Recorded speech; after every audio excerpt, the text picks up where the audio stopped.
अखण्डमण्डलाकारं व्याप्तं येन चराचरं तत्पदं दर्शितं येन तस्मै श्रीगुरुवे नमः। शङ्करं शङ्कराचार्यं केशवं बादरायणं सूत्रभाष्यकृतौ वन्दे भगवन्तौ पुनः पुनः। ईश्वरो गुरुरात्मीति मूर्तिभेदविभागिनि व्योमवद्यात्मदेहाय दक्षिणामूर्तये नमः। பவித்திர இந்திரியாணி நதிக்கரையில் அமர்ந்து கொண்டு மௌலி ஞானேஸ்வர் மகாராஜின் பேரருளால் அஷ்டாவக்ர கீதை 18வது அத்தியாயத்தில் 96வது ஸ்லோகம் என்று நாம் காண வேண்டியது. The man of knowledge is neither happy nor miserable, neither detached nor attached, neither liberated nor seeking liberation. He is neither this nor that என்ற ஒரு விஷயம் சொல்லப்பட்டிருக்கிறது. ஞானி மகிழ்ச்சியானவனும் அல்ல, துயரப்படுபவனும் அல்ல, பற்றற்றவனும் அல்ல, பற்றுடையவனும் அல்ல, விடுதலை பெற்றவனும் அல்ல, விடுதலை தேடுபவனும் அல்ல, அவன் இதுவும் அல்ல அதுவும் அல்ல அப்படின்னா கொஞ்சம் டிஃப்ரெண்டான ஒரு ஸ்லோகம் சொல்லப்பட்டிருக்கின்றது. சரி, இதை ஈஸியா தான் புரிஞ்சுக்கலாம். நம்ம வழக்கம் போல அத்வைத ரகசியமான பிரம்மம் சத்யா ஜெகத் மித்யா என்ற அந்த கோட்பாடை விதவிதமாக புரிய வைத்துக் கொண்டிருக்கும் முயற்சி தான் அஷ்டாவக்ரர் செய்து கொண்டிருப்பது. ஸோ அந்த வரிசையில இங்கே கூட அந்த ஒரு வரி ரகசியத்தை தான் வேற ஒரு டிஃப்ரெண்ட் ஆங்கிள் ஆஃப் விஷன்ல இங்க சொல்லியிருக்கிறார். ஞானி மகிழ்ச்சியானவனும் அல்ல, துயரப்படுபவனும் அல்ல. இப்போ இந்த மித்யா அப்படின்னு அழைக்கப்படுகின்ற உலகத்துல மகிழ்ச்சி துயரம் இந்த ரெண்டுமே இருக்கும். எல்லாமே அடுத்தடுத்து சொல்லியிருக்காரு. பற்றுடையவனும் அல்ல, விடுதலை விடுதலை தேடுபவன். இந்த மாதிரி நீங்க இந்த உலகத்துல பார்க்க முடியும், கண்டிப்பா பார்க்க முடியும் இல்லையா? இந்த உலகத்துல இருக்கும்போது நிறைய பேர் மகிழ்ச்சியா இருக்கிறத நீங்க பார்த்திருப்பீங்க, நிறைய பேர் துயரப்பட்டு கொண்டிருப்பதை நீங்க பார்த்திருப்பீங்க, நிறைய பேர் அடிக்ஷன்ல இருக்கிறத பார்த்திருப்பீங்க, நிறைய பேர் அடிக்ஷனே இல்லாம வாழ்றத பார்த்திருப்பீங்க, நிறைய பேர் ஞானிகளாக பார்த்திருப்பீர்கள். விடுதலை பெற்றவன் அப்படின்னா ஞானிகள் அப்படின்னு அர்த்தம், விடுதலை தேடுபவன் அப்படின்னா சாதகன் அப்படின்னு அர்த்தம். ஓகேவா?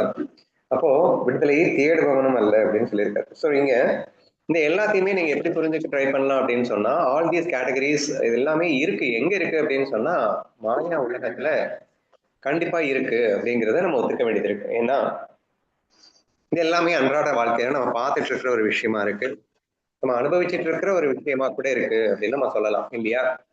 ஆனா இது பிரம்மம் சத்யா ஜெகத் மித்யா என்று அழைக்கப்படுகின்ற மித்யா ஜெகத்திலேயே காணக்கூடிய விஷயங்கள் அப்படின்றதுல கண்டிப்பா மாற்று கருத்து இல்லை. எதுல காணக்கூடிய விஷயங்கள்? மித்யா ஜெகத்திலே காணக்கூடிய விஷயங்கள். அப்படின்னா பிரம்மம் சத்தியம் அப்படின்னு அழைக்கப்படுகின்ற அதுல இது ஏதாவது இருக்குமா அப்படின்னு கேட்டா இருக்காது. அவ்வளவுதாங்க, சிம்பிளா புரிஞ்சுக்கலாம். சோ இந்த ஒருவரி ரகசியத்தை எப்படியெல்லாம் நமக்கு புரிய வைக்க வேண்டும் என்ற முயற்சி தான் இது நடந்து கொண்டிருக்கிறது. அப்ப என்ன சொல்றாரு? இந்த மாதிரி சொல்லும் போது மேலோட்டமா பாத்தீங்கன்னா ரொம்ப டவுட்டா இருக்கும். என்னது, ஞானி மகிழ்ச்சியானவன்னு சொல்லணும், ஞானி பற்றற்றவன்னு சொல்லணும், ஞானி விடுதலை பெற்றவன்னு சொல்லணும், இவர் என்ன ஞானி மகிழ்ச்சியானவன் அல்ல, பற்றற்றவன் அல்ல, விடுதலை பெற்றவன் அல்ல அப்படிங்கிற மாதிரி சொல்றாரு என்ற மாதிரி நமக்கு ஒரு டவுட் வரலாம். சரியா? ஞானி துயரப்படுபவன் அல்லன்னு மட்டும் சொன்னா புரியுது, பற்றுடையவன் அல்லன்னு சொன்னா புரியுது, விடுதலை ஈடுபவன் அல்ல அப்படின்னு சொன்னா புரியுது. பட் இந்த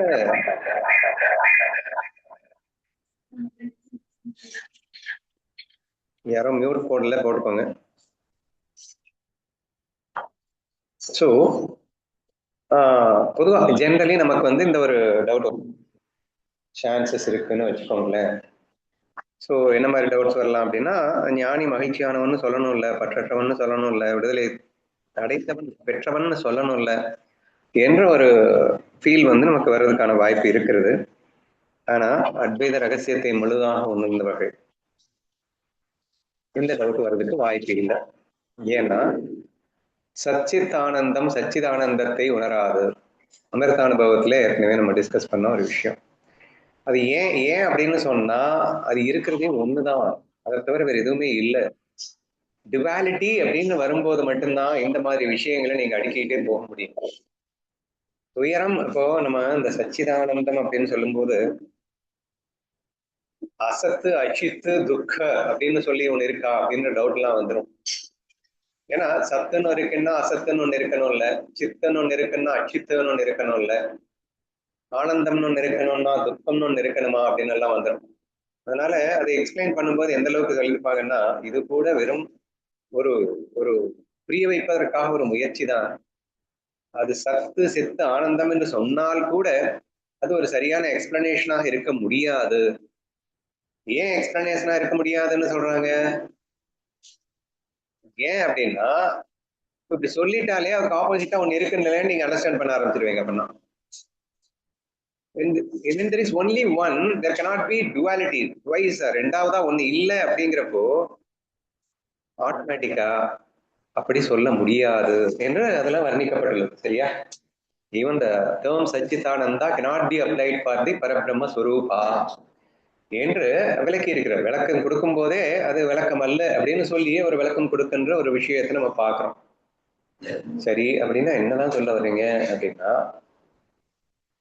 இங்கே இந்த ஜகத்திலே விடுதலையை தேடுபவன் போல் ஒரு வேஷம்தான். சாதகன் என்பது ஒரு வேஷம் என்றால், ஞானி என்பதும் அங்கே ஒரு வேஷம்தான். விடுதலை அடைந்தவன், நம்ம அடிக்கடி சொல்லிட்டு இருக்கோம், அஜ்ஞானம் என்பதும் ஒரு வேஷம், ஞானி என்பதும் வேஷம். ஏனெனில் அஜ்ஞானம் ஞானம் என்பது உண்மையில் இல்லவே இல்லை. வெறும் தோற்றமாக தெரிந்து கொண்டிருக்கும் இந்த உலகத்திலே ஞானம் என்பது ஒரு வேஷம் எனில் அஜ்ஞானம் என்பதும் ஒரு வேஷமே. இதை அமர்த்த அனுபவ சொல்லணும்னா, அஜ்ஞான கண்டனம்னு சொல்லியிருப்பாரு, ஞான கண்டனம்னு சொல்லியிருப்பாரு. அஜ்ஞான கண்டனத்தை உடனே ஏத்துப்பீங்க, ஆமா சரி, அஜ்ஞான கண்டனமே நம்ம ஏத்துக்க மாட்டோம், அஜ்ஞானம் இருக்குல்ல அப்படின்னு சொல்லிட்டு இருக்கோம். அவர் அஜ்ஞானம் இல்லைன்னு நிரூபிக்கிறாரு. ஏன்னா மாயால ஒருத்தன் வில்லனா இருக்கான், ஒருத்தன் லூசுத்தனமா இருக்கான், ஒருத்தன் பைத்தியக்காரனா இருக்கான் அப்படின்னா அதை வச்சுக்கிட்டு நீங்க அஜ்ஞானம்னு சொல்லிடுவீங்களா? ஏன்னா அவனெல்லாம் அதுவெல்லாம் வெறும் வேஷம் தானே.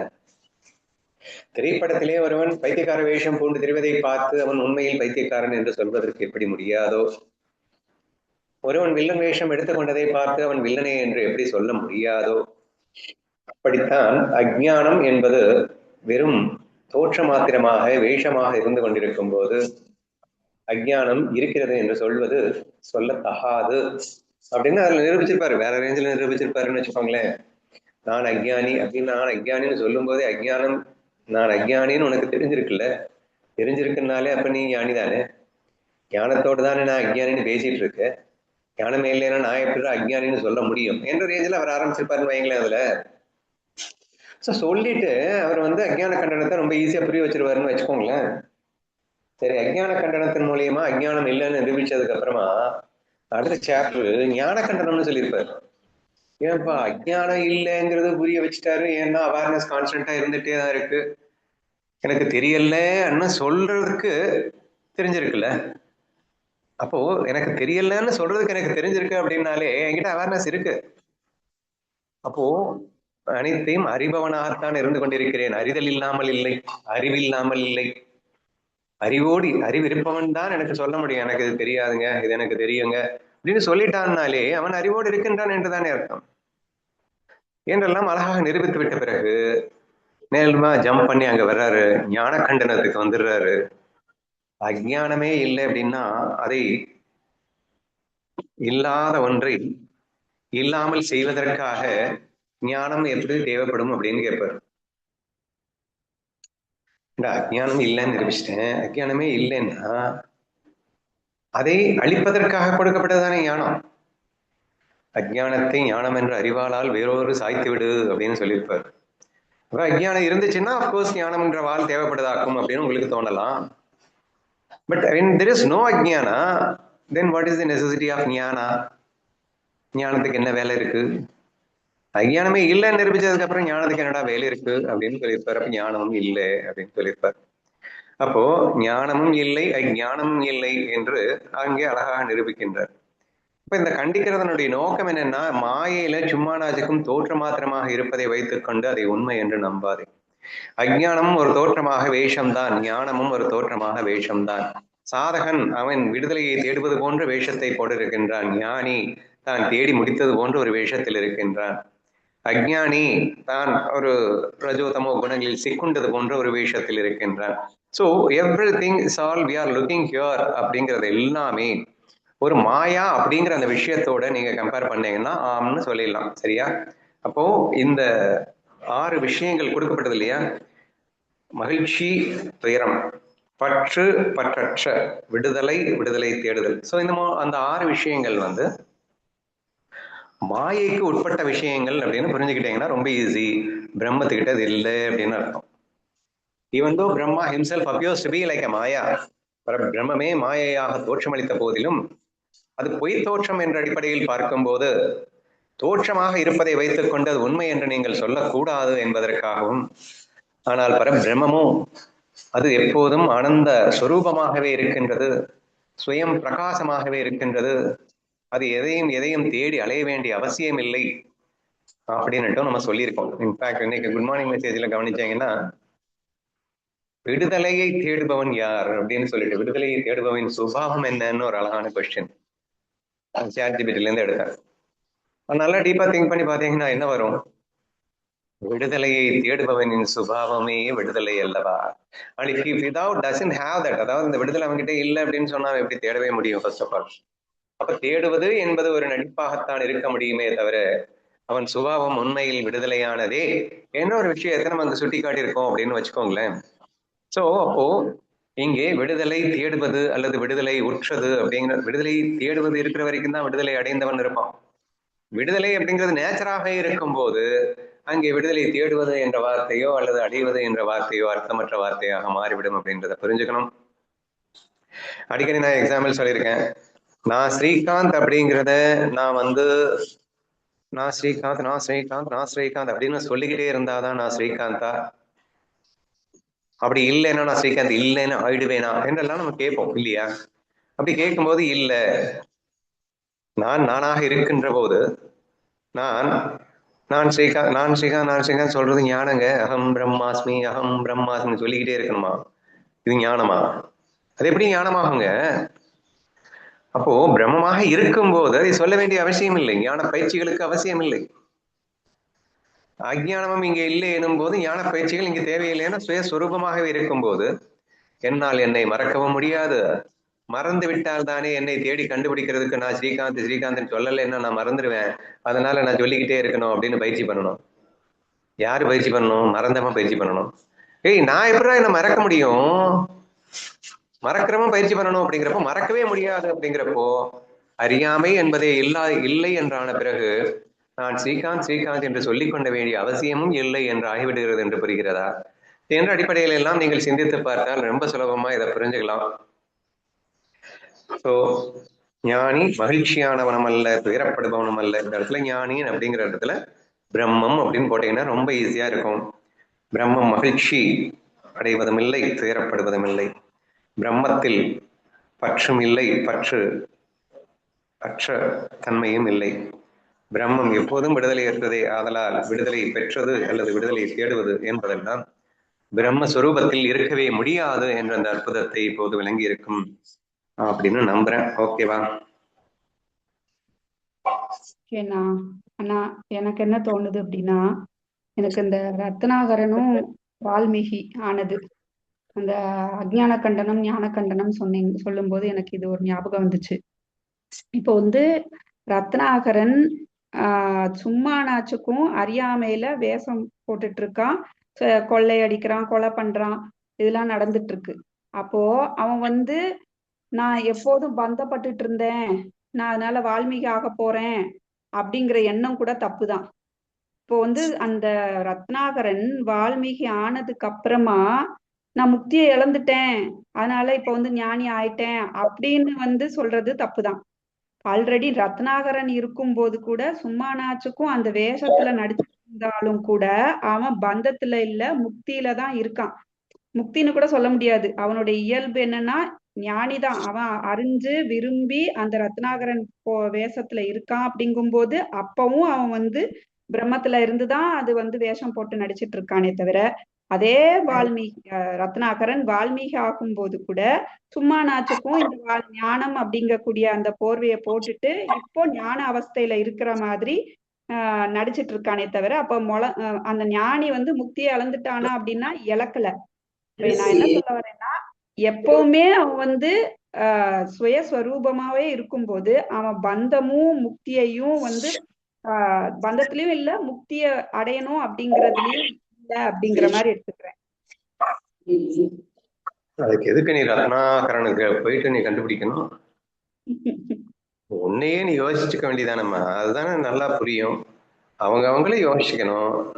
நமக்கு இங்கே நம்ம ஒரு வேஷத்துல இருக்கோம், இது எல்லாமே வேஷம் அப்படின்னு நமக்கு தெரிஞ்சுக்கிட்டு தான் இருக்கோம். இப்ப இன்னைக்கு கூட வந்து பக்தி தான் சிறந்தது என்று, அல்லது குறைந்தபட்சம் ஞானமும் பக்தியும் சிறந்தது என்று சொல்ல வேண்டும் அப்படின்னு நம்ம பேசணும். ஆனா நமக்கு அஷ்டாவகரர் சொல்லியிருக்காரு, பக்தியும் மாய, ஞானமும் மாய, அஜானமும் மாய, எல்லாமே மாயான்ட்டாரு, எதுவுமே இல்லைன்ட்டாரு. எதுவுமே இல்லைன்றது நமக்கு தெரிஞ்சுக்கிட்டு தான், ஆனா இல்லை இதுதான் கரெக்டு, இதுதான் கரெக்டு, இப்படித்தான் இருக்க முடியும் அப்படின்னுட்டெல்லாம் நம்ம சண்டை போடுறோம். பட் அது எல்லாமே அனைத்தும் அறிந்து புரிந்து தெளிந்தே தானே சண்டை போடுகிறோம். இங்க புரியாமலா சண்டை போடுறோம்?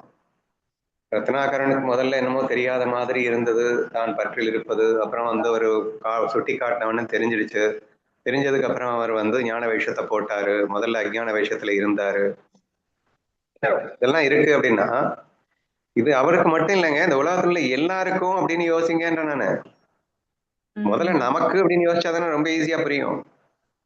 நம்ம சின்ன வயசுல இருந்தே எல்லாமே நமக்கு தெரியும், தெரிஞ்சேதான். ஆனாலும் நம்ம வந்து ஒரு என்னது வேணும்னே ஒரு வேஷம் போடுவோம், டிஃபென்சிவ். அதாவது நமக்குன்னு ஒரு டிஃபென்ஸ் ஸ்டேட்மெண்ட், இதுதான் சரி அதுதான் சரின்னு தெரிஞ்சுக்கிட்டே, இதுதான் சரி அதுதான் சரின்னு நம்மளே ஏமாத்திக்கிட்டு 1008 வேஷத்தை போட்டுட்டு இருக்கோம், அதுவும் தெரிஞ்சேதான் பண்ணிட்டு இருக்கோம். ஸோ அதனால இந்த உண்மையை ரத்னாகரன் வைத்து புரிந்து கொள்ள வேண்டும் என்ற அவசியம் இல்லை, நம்மை நாமே அறிந்து கொண்டாலே புரிந்து கொள்ளலாம் அப்படின்னு நினைக்கிறேன். ஓகேண்ணா. அப்ப நான் இதுவும் இல்ல அதுவும் இல்ல, அந்த நேர்த்தி நேர்த்தி அப்படிங்கிறது வந்து நான் அறியாமையும் இல்ல ஞானமும் இல்ல, அப்படிதானே புரிஞ்சுக்கணும்? ஆமா ஆமா. ஓகேண்ணா. நெக்ஸ்ட் ஒன் வந்து, even while distracted the blessed one is still in meditation. He does not meditate. In ignorance he remains clear. Though learned he knows nothing. I don't think that போன ஸ்லோகத்துக்கும் இந்த ஸ்லோகத்துக்கும் பெரிய டிஃபரன்ஸ் எல்லாம் ஒன்றும் கிடையாதுங்க. அப்படியே டிட்டோவான ஒரு message, வேர்ட்ஸ்ல மட்டும்தான் சேஞ்சு, மற்றபடி இன்னர் மீனிங்ல எந்த விதமான ஒரு சேஞ்சும் இருக்கிறதா எனக்கு ஃபீல் ஆகலை. ஸோ தேர்ஃபோர் ரீட் பண்றதுனால, மனம் சிதறி இருக்கும் போது அந்த புண்ணியவான் அமைதியாகவே இருக்கின்றான். தியானத்தில் இருக்கும் போது அவன் தியானிப்பதில்லை. அறியாமையின் நடுவில் அவன் தெளிவோடு இருக்கின்றான். பல நூல்களை கற்றிருந்தாலும் அவன் எதையும் அறியாதவனாகவே இருக்கின்றான். கொஞ்சம் டிஃப்ரெண்டா தான் சொல்லியிருக்கேன்னு சொல்லலாம். போன ஸ்லோகம் ஈஸியா புரியுற மாதிரி இருக்கும் அப்படின்னு தான் சொல்லலாம். இந்த ஸ்லோகம் கொஞ்சம் டஃப். பட் பிரம்மம் சத்தியம் ஜெகத் மித்யான்ற ரகசியத்தோடு பார்த்தா எல்லாமே ஈஸி தான் வச்சுக்கோங்களேன். மனம் சிதறி இருக்கும் போதும் அந்த புண்ணியவான் அமைதியாகவே இருக்கின்றான். என்னையா பேசுறீங்க? மனம் சிதறி இருக்கு அப்படின்னு சொன்னா அமைதி எப்படி கிடைக்கும்? மனம் சிதறி இருக்கும் போது அவன் மனம் ஸ்ட்ரெஸ்ஸில், டிப்ரெஷனில், பைத்தியக்காரத்தனமாக இருப்பான் அப்படின்னு சொன்னா புரியும். மனம் சிதறி இருக்குமா ஆனா அமைதியா இருப்பானா? என்னடா லாஜிக் இது அப்படின்ற மாதிரி தோணுதா? எல்லாமே அதுதான் சொல்லியிருக்காரு. தியானத்தில் இருக்கும் போது அவன் தியானிப்பதில்லை. இவன் கண்ணு மூடிட்டு உட்காந்து பயங்கரமா போக்கஸ் பண்ணிட்டு இருக்கான். ஏதோ ஆகாயம் வெட்ட வெளி தியானமோ அல்லது மூச்சு காத்த பிடிச்சுக்கிட்டு இருக்கான்னு எதையோ பண்ணிட்டு இருக்கான்னு வச்சுக்கோங்களேன். பட் அவன் பண்ணலேங்கிறாரு. அவன் பண்ணிட்டு இருக்கான் உட்காந்துட்டு, அவர் பண்ணலையா, இது என்னது இப்படி அப்படின்னு தோணுது. அப்புறம் அறியாமையில் நடுவில் வேசி தெளிவோடு இருக்கின்ற, இது ரொம்ப தான் டெய்லி நம்ம பேசிட்டு இருக்கோம். நீ தெளிவோடு ஆனால் அறியாமை வேஷத்தில் இருக்கின்றாய் அப்படின்றதுதான் நம்ம சொல்லிட்டு இருக்கோம். ஏன்னா we know everything, நமக்கு எல்லாமே தெரிஞ்சுதான் நம்ம பண்ணிட்டு இருக்கோம் அப்படிங்கிற விஷயத்த சமீப காலமா ரொம்பவே நம்ம பேசிட்டு இருக்கோம். ஸோ அந்த விஷயத்தை தான் இங்க மிக அணித்தரமாக கொடிட்டு காட்டுகிறார். அறியாமை வேஷத்தை தெளிவோடு செய்து கொண்டிருக்கிறாய் என்று. அறியாமையின் நடுவில் அவன் தெளிவோடு இருக்கின்றான் அப்படிங்கிறாரு. அதே மாதிரி பல நூல்களை கற்றிருந்தாலும் அவன் எதையும் அறியாதவனாகவே இருக்கின்றான். அப்ப நான் பண்டிதன் அப்படிங்கிறதும் வேஷம்தான், அது உண்மையில கிடையாது இல்ல. எத்தனையோ விஷயங்கள் தெரிஞ்சு வச்சுட்டு இருக்கான், பண்டிதத்துவம் அவன்கிட்ட இருக்கு அப்படின்னா அதெல்லாமே மாயைக்குள்ளதான். பிரம்மத்துக்கிட்ட என்ன இருக்கு? ஒரு மண்ணாங்கிட்டையும் இல்லையே. ஏது மரியாதவா இருக்கிறது பிரம்மம் அப்படின்னு தான் நம்ம பாக்குறோம். மாயையில் நடக்கின்ற நிகழ்வுகளை கூட அது கண்டுகொள்ளாமலே இருக்க முடியும். அவ்யக்த பரபிரம்ம ஸ்திதி அப்படிங்கிறதெல்லாம் நம்ம சொல்லியிருக்கோம். பரபிரம்ம ஸ்திதியை எக்ஸ்பிளைன் பண்ணும்போது பிரம்மம் ஆடியன்ஸ் ஃபீல் அப்படின்னு ஒன்று காட்டுவோம், அப்புறம் பிளேயர் ஃபீல் அப்படின்னு ஒன்று காட்டுவோம். இன்ஃபேக்ட் ஆடியன்ஸும் பிளேயரும் இல்லாத ஒரு நிலையும் இருக்கின்றதுன்னு காட்டுவோம். Such is the state of Parabrahma. So மாயையில நீ விளையாடும் போது அஃப்கோர்ஸ் போன ஸ்லோகத்துல சொன்ன மாதிரி இந்த ஸ்லோகத்துல மனம் சிதறி இருப்பது போல் விளையாடலாம், தியானத்தில் இருப்பது போல் நடிக்கலாம், அறியாமையில் இருப்பது போல் நடிக்கலாம், பல நூல்களை கற்ற மேதாவியை போல் நீ நடிக்கலாம். சரியா? இது வந்து player field. So player field இது எல்லாமே இருந்தா கூட ஆக்சுவலா இது மாயா, இது நடிப்பு என்ற மிக தெளிவோடு அவன் இருப்பதால் இவைகள் எல்லாம் உண்மை அல்ல. இது வந்து ரொம்ப ஈஸியா நீங்க அண்டர்ஸ்டாண்ட் பண்ணிப்பாங்கன்னு வச்சுக்கோங்களேன். ஸோ மனம் சிதறி இருக்கும் போதும் அந்த புண்ணியவான் அமைதியாகவே இருக்கின்றான். You know very well that it is a maya, it's a game, it's a fun, and therefore he is not at all affected by the action of the சிதறிய மனம். அதாவது சிதறிய மனம் போல் அவன் நடித்துக் கொண்டிருக்கின்ற நடிப்பை அவன் நடிப்பு என்று தெளிவாக புரிந்துவிட்ட காரணத்தினால் அவன் அதனால் பாதிப்படைவதில்லை. அவன் அப்போதும் அமைதியாகவே இருக்கின்றான். அந்த நடிகனின் மனம் எப்போதும் அமைதியில் இருந்து கொண்டேதான் சிதறுண்டதை போல் நடித்தது அப்படின்னு புரிஞ்சுக்கிற மாதிரியே எல்லாத்தையும் நீங்க புரிஞ்சுக்கோங்க. சோ தியானம் செய்வது போல் நடிக்கின்றது, ஆனால் உண்மையில் அவன் மனம் எதையும் செய்யாமலே இருக்கின்றது. ஏன்னா நடிகன் எதுவும் பண்ணல, இல்ல சும்மா ஆக்டிங்காக எதையோ பண்ணிட்டு இருக்கானே தவிர உண்மையா அப்படின்னு கேட்டா உண்மையில அவன் எதுவுமே பண்ணல, தியானமும் பண்ணல. அந்த ஆக்டிங், அந்த கேரக்டர், அந்த வேஷம், அந்த நடிகன் போட்டுக்கொண்டது வேஷம் ஏதோ ஒண்ணு பண்ணிச்சு, தியானம் பண்ணிச்சு, மனம் சிதறியது போன்ற வேஷத்தை பண்ணிச்சு, அல்லது பண்டிதனை போல ஒரு வேஷத்தை பண்ணிச்சு, அறிவிலியை போல ஒரு வேஷத்தை பண்ணிச்சு அப்படிங்கறத மாதிரி எல்லாம் அந்த கேரக்டர் பண்ணிச்சே தவிர இந்த நடிகன் ஏதாவது பண்ணானா? ஏன்னா இதுக்கு நடிகன் ஏதாவது பண்ணினா அப்படின்னா அது பண்றதுனால நடிகனுக்கு ஏதாவது கிடைச்சதுன்னா நடிகன் பண்ணான்னு அர்த்தம் இல்லையா? இப்ப நம்ம ஏதாவது பண்றோம் அப்படின்னா எதுக்கு பண்றோம்? எனக்கு ஏதோ ஒண்ணு கிடைக்கணும்னா தான் பண்ணுவோம் இல்லையா? பட் நடிகன் பண்றான்னா சும்மா நாச்சுக்கும் பண்ணிட்டு இருக்கான், விளையாட்டாக பண்ணிட்டு இருக்கான் அப்படின்னா அவன் பண்ணலன்னு அர்த்தம். அவன் தெளிவாகவே அறியாமை வேஷத்தில் இருக்கின்றான் அப்படின்னு அர்த்தம், பண்டிதனாகவும் இருக்கின்றான் அர்த்தம். ஸோ இந்த 4 பாயிண்ட்டுமே நீங்க வந்து ரொம்ப வேஷம் அப்படின்னு ஈஸியா புரிஞ்சுக்கிட்டீங்கன்னா அண்டர்ஸ்டாண்ட் பண்ணிக்கலாம். இது எந்த விஷன்ல? பிளேயர் விஷன்ல. ஸோ பிளேயர் அப்படிங்கிற ஆங்கிள் ஆஃப் விஷன்ல இந்த 4மே தெரியும் ஆனால் உண்மை அல்ல அப்படின்னு புரிஞ்சுக்கலாம். நெக்ஸ்ட் ஆடியன்ஸ் விஷனுக்கு சாட்சி பாவம் அப்படின்னு ஒண்ணு இருக்கு, சரணாகதி அடைந்த பக்தன் பாவம் அப்படின்னு ஒண்ணு இருக்கு. அவன் எல்லாத்தையும் சாட்சியா பாக்குற மாதிரி பார்த்துட்டு இருப்பானே தவிர நான் செய்கிறேன் என்ற பாவமே இல்லாமல் செயல்படுபவனாக இருக்கின்ற பாவத்துக்கு பேர் தான் சாட்சி பாவா, ஆடியன்ஸ் ஃபீல் நம்ம சொல்றது உண்டுன்னு வச்சுக்கோங்களேன். ஸோ அதை எடுத்துக்கோங்க. மனம் சிதறி இருக்கும் போது அந்த புண்ணியவான் அமைதியாகவே இருக்கின்றான். அப்போ தன்னுடைய பாடியை எப்போ ஈஸ்வரன் சரணாகதி பண்ணிட்டானோ அப்பவே இந்த உடலில் நடக்கும் அரங்கேறும் விஷயங்களை அவன் சாட்சியாக பார்ப்பவனாக மாறிவிடுகின்றானே தவிர அதனால் அவன் பாதிப்படைவதில்லை. இந்த உடலை இயக்குவதே இறைவனாக மாறிவிடுகின்றான். அப்ப மனம் சிதறியது போல் நடித்தது யாருன்னா நீங்க வேணா இறைவன் சொல்லிக்கணும். இந்த எல்லாமே அறியாமை வேஷம் போல் நடிப்பது, தியானத்தில் இருப்பது போல் இருப்பது, ஏன்னா அவன் பண்ண மாட்டான். நான் எங்க பண்ண தியானம் அப்படின்னு கேட்பான் ஒரு பக்தன் போய் கேட்டீங்கன்னா. ஆனா அவன் உடம்பு உட்காந்து தியானம் பண்ணிட்டு இருக்கோம். அப்புறம் ஏதாவது முட்டாள்தனம் பண்ணிட்டு இருப்பான். அவன்கிட்ட போயிட்டு ஏன்டா முட்டாள்தனம் பண்றேன் நான் எங்க பண்ணேன் அப்படின்னுவான். ஏன்னா அது பண்றதே இறைவனாச்சே, இவன் தான் அதுல ஒட்டவே இல்லையே.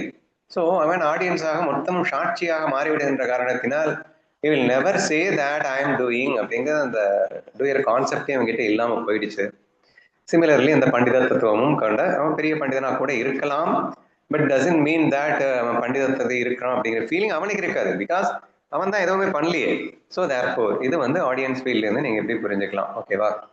And there is one more we are talking that what we call is that பரபிரம்ம, அதாவது அவ்யக்த பரபிரம்ம ஸ்திதி அப்படின்னு சொல்லிட்டு அதை புரிஞ்சுக்கிறதுக்கு you can go to the samadhi state அப்படின்னு சொல்லலாம். சமாதி ஸ்டேட்ல கூட நீங்க உட்கார்ந்து இருக்கிற சமாதி இல்ல, லைக் சதாசிவ பிரம்மேந்திரர் போன்ற சகஜ சமாதி ஸ்டேட்டை நீங்க எடுத்துக்கோங்க. ஓகேவா? அந்த சமாதி நிலையில என்ன நடக்குது அப்படின்னு கேட்டீங்கன்னா சாட்சியா கூட தெரியாதுங்க. அவர் பாட்டுக்கு அந்த புறத்துக்கு நடந்து போறாரு அப்படின்னா இட் டசன்ட் நோ தட் அவர் சாட்சியாக அவர் அந்த புறத்துக்கு நடந்து போனதை கண்டார் அப்படின்லாம் சொல்ல முடியாது. அவர் சாட்சியா கூட இல்லை. Totally doesn't know anything at all. அவ்வியக்தமாக இருக்கின்றார். அவர் பாடி தானா போச்சு, அது வேணா ஈஸ்வரனுக்கு தெரியும், அவருக்கு தெரியாது. Isvara conscious is driving of course this body and therefore Isvara might knowing all these things வேணா வச்சுக்கோங்க, வேணாங்கல. பட் சதாசிவ பிரம்மேந்திரருக்கு தெரியாதுன்னா தெரியாது. ஏன்னா அவர் சாட்சியா கூட இல்லையே. அவர் பாட்டுக்கு இருந்தார். அவருடைய சகஜ சமாதி நிலையிலிருந்து அவருடைய உடம்பு இயங்கியது. உடம்பை இயக்குது ஈஸ்வரனாக இருந்த போதிலும் அதையும் பார்க்காத நிலையில் இருந்தார் என்ற ஒரு நிலையை நாம் பார்க்கின்றோம். ஸோ அந்த ஒரு ஸ்டேட், ஸோ அந்த ஸ்டேட்ல அவர் மனம் சிதறியது போல் அந்த உடம்பு நடிச்சா என்ன, அல்லது தியானத்துல உட்கார்ந்து இருக்கிற மாதிரி இருந்தா என்ன, அல்லது அறியாமை வேஷத்துல இருந்தா என்ன, பல நூல்களை கற்ற பண்டிதனை போல் இருந்தார் என்ன, it doesn't know at all. அதாவது அவ்வியக்த பரபிரம்ம நிலை அப்படிங்கிறது எதுவுமே தெரியாத நிலை, எதுவுமே அறியாத நிலை, அது பிரம்ம அவஸ்தை மட்டுமே இருக்கின்ற ஒரு நிலையாக இருக்கின்ற நிலை. அந்த சத்தியத்திலிருந்து நீங்கள் பார்த்தாலும் கூட இந்த உண்மைகள் எல்லாம் ரொம்ப சுலபமாக நம்மளால் புரிந்து கொள்ள முடியும் அப்படின்னு நம்புறேன். ஓகேவா? ஸோ திஸ் இஸ் தி அர்த்தம் அப்படின்னு நினைக்கிறேன். முழுசா படிச்சு முடிக்கிறேன். மனம் சிதறி இருக்கும் போதும் அந்த புண்ணியவான் அமைதியாகவே இருக்கின்றான். தியானத்தில் இருக்கும் போதும் அவன் தியானிப்பதில்லை. அறியாமையின் நடுவிலும் அவன் தெளிவோடு இருக்கின்றான். பல நூல்களை கற்றிருந்தாலும் அவன் எதையும் அறியாதவனாகவே இருக்கின்றான் என்ற உண்மையினை நீங்கள் இவ்வாறு புரிந்து கொள்ளலாம் அப்படின்னு நினைக்கிறேம்மா. ஒரு 3 இருக்கு, நாளைக்கு பார்க்கலாமா? நாளைக்கே பார்த்து முடிக்கலாம் இந்த சாப்டர். ஓகேண்ணா.